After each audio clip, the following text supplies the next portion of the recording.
All right, guys. Today was a good day. I traded two stocks.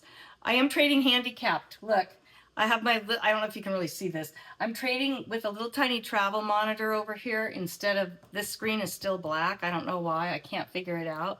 And so normally I have a large screen here with 12 charts all on 5 minute. All the stocks I like to trade are sitting on 5 minute charts all smushed together.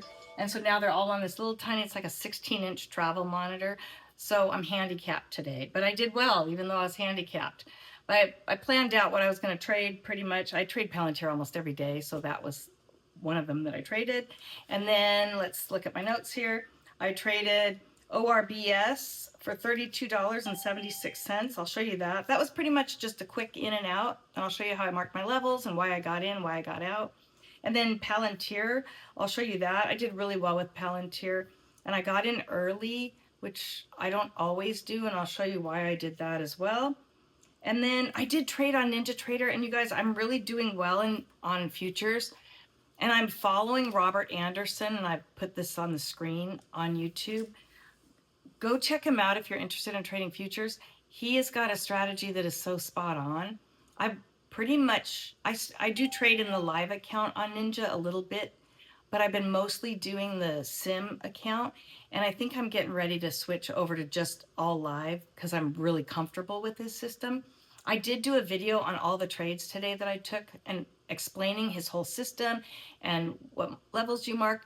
I did it twice, the video twice, and it wouldn't take. So I'm kind of stuck there. I didn't want to redo it a third time. So I will eventually get that figured out. I'm not sure why it did it. So I think that was it. I'm looking at my notes here. Let's go over to the charts and I'll show you what I did for just quick and easy first thing in the morning. My goal, again, right now I'm working a lot, so my goal is to trade 15 to 30 minutes in the morning and be done for the day. And that's good because normally that's when I start giving money back, is when I trade after that first half hour. All right, first trade of the morning.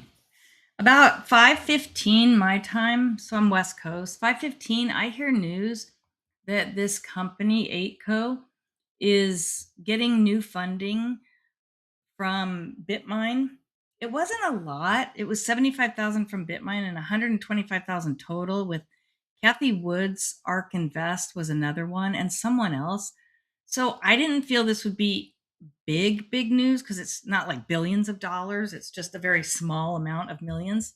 So I went ahead, I heard the news right here on this first candle. So the first thing I always do on these stocks, I don't care if I miss a move or not, I come over to the daily chart and I mark out at least 5 or 6 levels. And I usually do one below where the price is currently at. And I'll just look right here at the bid and ask right up at the top here to see where it is. By the time I click over, I sometimes forget. So wherever it was at the time, it was about $1. I started marking, but I knew if it got below $1, I probably wasn't going to trade it. I didn't care if the level went down. So this was the first level I marked. You can see here, it was kind of an okay level. And then plus it was $1, right around the dollar level, which I knew would be important. And then I was just looking for 10 to 20 cent increments where it looked like it would have sat before, has either been support or resistance. And you can see these levels, pretty much were spot on. Sometimes they're kind of in the middle, but it's just a rough estimate to give you an idea of where you might want to enter or scale out possibly, just so you're not getting caught in something like a flush. So once I heard that news, I go over, I mark those levels. By then, it had just passed here. So it passed that first level of $1, about $1.01. And then it goes up here. We get a wick and it pulls back. That's a pretty big move there because that was 10 cents there. And it came back and it stopped. It had stopped right here on this level and pushed up.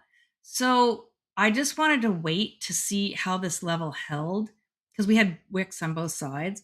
So it goes up, it pulls back here, but that level held.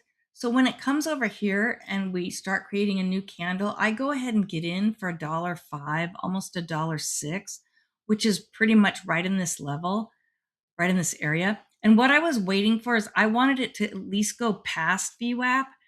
I mean, it probably would have been better to wait till it's above, but it's above this level right here, this support level. It did maintain that and went above. It pushed up above VWAP, and we're above the 9 and the 21. So I thought, well, that's fine. I'll just get in. I got in with 400 shares, and then we stay above all these EMAs and VWAP and all that. We stayed above this level. So I went ahead and scaled out. I had 400 shares. I scaled out 100 right here because we are getting close to this level. And notice that this candle right here wicked down and rejected very badly off that $1.18. So I just felt, nah, as we're getting closer to that, I'm okay. I'm going to at least scale out because 300 more shares was fine. So I was up quite a bit right there and I was pretty happy. That I would have been happy with anyways, right there. That was good. And then I take the 300 shares up to this level and notice how it stops right here. No wick. It just stops, comes over, opens over here. And then I scaled out right here because I really felt it would stop and not keep going up. Well, this was quite a bit of movement inside this candle. So even though it got past it, I went ahead and scaled out another 100 shares. So I was left with 100 shares after this. It holds right here. I see red and I see it come down a bit, but it is holding. So I went ahead and held on one more candle. And once I see it go right below this support level right here, I just said, forget it, I'm out. It's only 100 shares. I thought, well, if it comes down and if it can hold VWAP, I'm going to go ahead and get back in and write it back up and maybe see if it'll break this level. But it didn't. It actually went down. It went down VWAP. It went down below the 9 and it just stayed above this level and the 20 EMA. But for me, that's just not enough on slightly fluffy news, I felt. So that was it. I was done. I had a bit more if I would have just not waited on this last candle, but $32.76, I felt that was fine. So let's go over to Palantir. And that stock really did go down the rest of the day. It went up a little bit right at the open, but I don't care because I don't trade those runners at the open. I move on to large caps. All right, we got Palantir, my favorite. So I did something a little different today on Palantir, you guys. Palantir and pre-market had really good news. They actually had 3 news catalysts this morning in pre-market. So I felt that was going to be pretty strong for the stock. You'll notice I got in here. I got in for a starter of 25 shares right on this candle here at 5:40 my time, West Coast time. And what I'd done is I took the 15-minute chart, goes back, I think I go back about 5 or 6 days. I want to show you something here and why I decided to get in early. So Palantir has been kind of doing the slow, steady decline over the past 5 days or so. And I felt that on 3 news catalysts pre-market that this still had quite a bit of room to run. So pre-market, we were sitting down here and we were actually sitting on this fib level right here in pre-market that I had marked earlier in the morning, like about 3 a.m. I get up and mark my levels. So we're sitting about $151 and we had room to run at least to 161. That's $10. So I felt pretty confident. Notice this level right in here, this area of consolidation. It really hung out here for quite a while in the past few days. So I thought, worst case scenario, we go down into this level, which is only a couple bucks. Actually, it's only about $1. So we were already kind of at the low in pre-market, and I felt we could at least get up into the 78.6 level on the fib, which is right in this kind of congested area. So that's 155. So I felt I could maybe capture $4 on this at least, and it could go higher, but in this environment, nothing's really going that high. So you'll notice I got in 25 shares here. The very next candle started going up, and I said, I'll forget it. I'll just take another 25. And it goes up, and we get up into this area.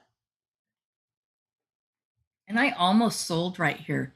I was up about $60, and I thought, I could take my gains right here. Usually it will come down just like it did before the open. And I thought I could just get back in, but I went ahead and held, and I'm kind of glad I did. Oh, I kind of made that too big. Oh, well, if you have a hard time seeing, you probably see these candles right now. Let's make this a little easier on the eyes. Okay. So I went ahead and held, and I've told you guys before, Palantir can have a great big candle up and it usually dumps immediately and then will go back up if there's news. I should have, to make more money, I should have went ahead and rode this up. And when I saw this come down, I should have gotten out anticipating this to come down and just get back in. What I did was I held through all that and I scaled in another 25 shares on this candle. And again, VWAP is holding, the 9 is holding. So I went ahead and got in here and it held right on this 50% fib level. It held tight. Look at that, almost to the penny. Well, it was pretty much to the penny here. So I felt confident there. I get in for 25 more shares here. And immediately when we go up again, I said, oh, I'm going in. And I knew I was going to watch this level right here because that's kind of a double top there. And I'm figuring we're going to at least struggle and come down, which we did. So right in here, I start scaling out. It went up about just a couple pennies right there. And it started coming down. So I scaled out right here, 25 shares, 2 times in that candle. And then we have a doji candle here, but it just taps that fib level, that 78.6. So again, I'm worried what it should do is come down a bit, which it did, and then go back up. But I don't want to trade that much in the morning. I really just want to train myself to be one and done right in this first 15 minutes. So I went ahead when I saw this big wick, it tried to peek through that fib level and it rejected pretty poorly. I mean, it came down pretty harshly. So I went ahead and finished out my exit and got out fully there. So I actually was up a little more than this, and I actually would have done better if I sold out on this candle and got back in here. But that was pretty good. 239. I'm happy with that. The rest of the day, you'll notice over here, that was pretty much the high of day. It went up a little bit more than that, but not much above that 78.6 fib level. And then it just kept going down the rest of the day. So I played that well. I'm really happy. I'm noticing that the more I just focus on 1 or 2 stocks and trade them every single day, I'm just getting to know their patterns. Like this pattern, I knew it and I knew that it would go up. Nothing is for certain. I know that. Let's not go down that rabbit hole. But if you trade one thing and one thing only, or 2 things, maybe a little basket of 3 or 4, you will get to know them. And that will make things so much easier, especially if you only have a few minutes in the day. So total for today was $272.42. So really happy with that. I wasn't too thrilled with anything at earnings. There wasn't any earnings that I'm familiar with trading, so I didn't bother doing that. And I don't think there is tomorrow. No, there's nothing tomorrow. It's Friday.